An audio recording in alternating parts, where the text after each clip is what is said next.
Hey everybody, I'm Superphiz from the EthStaker community, and this is State of the Stake 43 on March 11th, 2021. I should know the year.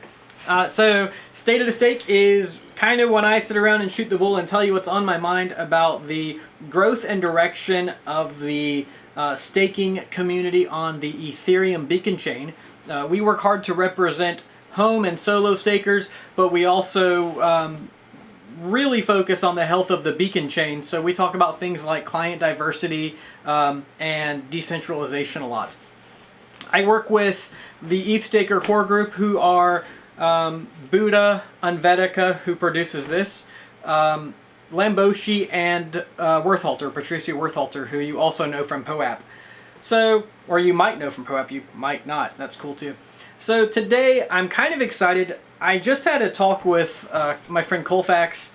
Colfax is developing a single-click installer, and one of the things I was supposed to do today is promote the EthStaker basket of GitCoin Grants. And so I would really like if you took a moment and made a contribution to the EthStaker basket of GitCoin Grants.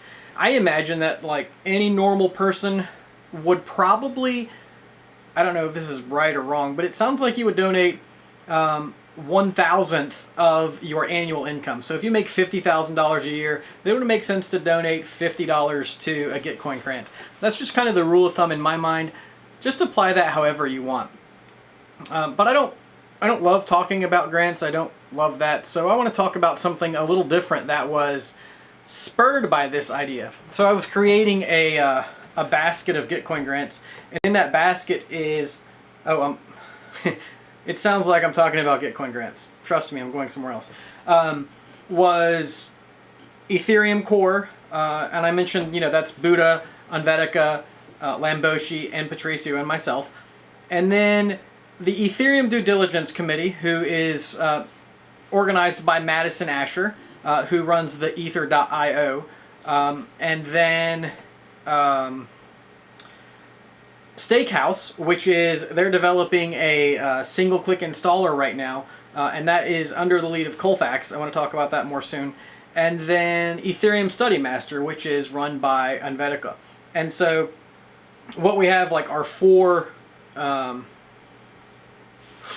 domains of EthStaker.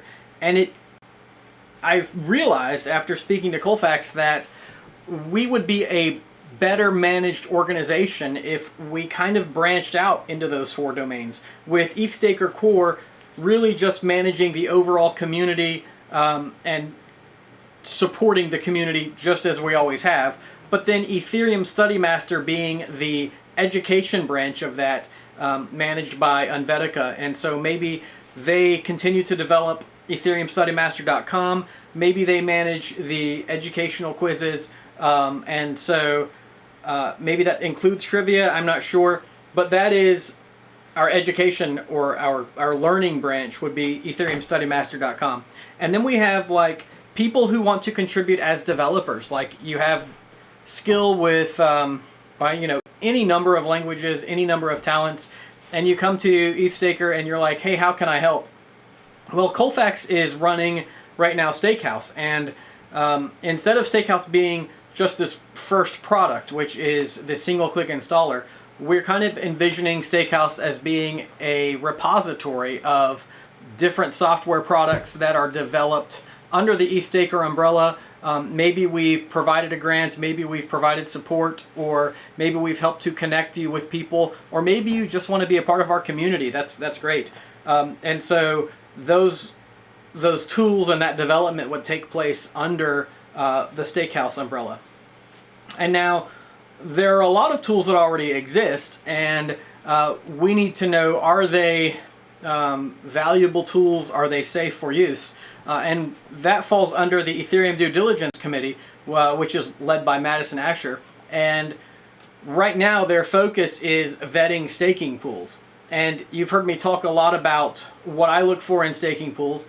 There are 4 or 5 kind of beacon features that I'm looking for, like open source, truly decentralizing the network, supporting client diversity, giving back to the community more than they take from the community, as in not being run by some big conglomerate, and one other that's really important that's not on my mind, but maybe it'll be in the comments. Anyway, that is, well, and so that is me talking about client diversity or talking about staking pools.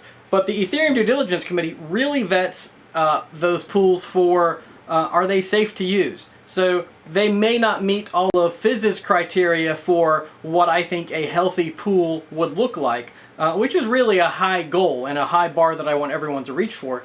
But the Ethereum Due Diligence Committee is looking for, are they going to take good care of your funds? Are they charging a reasonable fee? Are they operating legally? Are the operators known?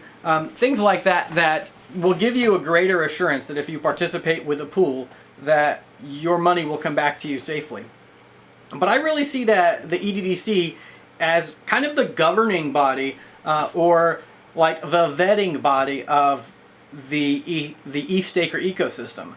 And so when they get through these pools and when they begin looking more broadly at the ecosystem, maybe they're even vetting tools that STAKEHOUSE has created, and they're taking those tools apart and saying, are they right for the community? Are they do they have the community's best interest in mind? Are there backdoors? Are there red flags that should make us avoid this? This is kind of a new thought for me, and I just wanted to get it out there and maybe get some feedback about, as EthStaker grows, as we mature, what will we become? And today's thought is that EthStaker will become this semi-departmentalized group of community educators and supporters, our education branch, our development branch, and our vetting branch or governance branch. So yeah, I'm interested to hear your thoughts about that. I haven't done the best at responding to comments, but that's something that I intend to get to. So if there's something you'd like to ask me, shoot it in the comments and I will work to get to it. But yeah, I'm really interested to hear what you think of this. It's one of those things that I get, like, it's a big deal to me in my head, but it's probably not a big deal to anyone else. What it means for people at the end of the day is, if you want to become involved in EthStaker, now we can target you better toward the thing you're interested in doing, whether that is developing products, whether that's supporting users, whether that's educating users, or whether that's vetting products through the EDDC. And I would say right now, the EDDC has expressed a significant need for people who are willing to vet products with them. So yeah, that's me today. And again, this came from GitCoin Grants, or from discussing GitCoin Grants. I really would encourage you, whether or not you invest in, or whether you support EthStaker's grants on GitCoin, please go to GitCoin. Please choose one or two grants. One of the things I've kind of been saying on the down low is it's not actually about the money. It's about building the community through small signaling. Like, even that, like, the one DAI donation is a signal to the people running something that their work is welcome. And I really hope that you'll go and dig through the projects and find something that is kind of a diamond in the rough and give them a little bit of encouragement and say, hey, look, I know that no one has seen this, but I think it's cool and I hope you keep working on it.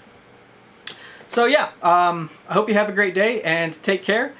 We have been, like 38 days on the beacon chain without a slashing. Pretty exciting. The merge is coming more closely, or coming more quickly than any of us might have guessed, so I'm really looking forward to that, and we'll talk about that in the future. Take care. Have a great day.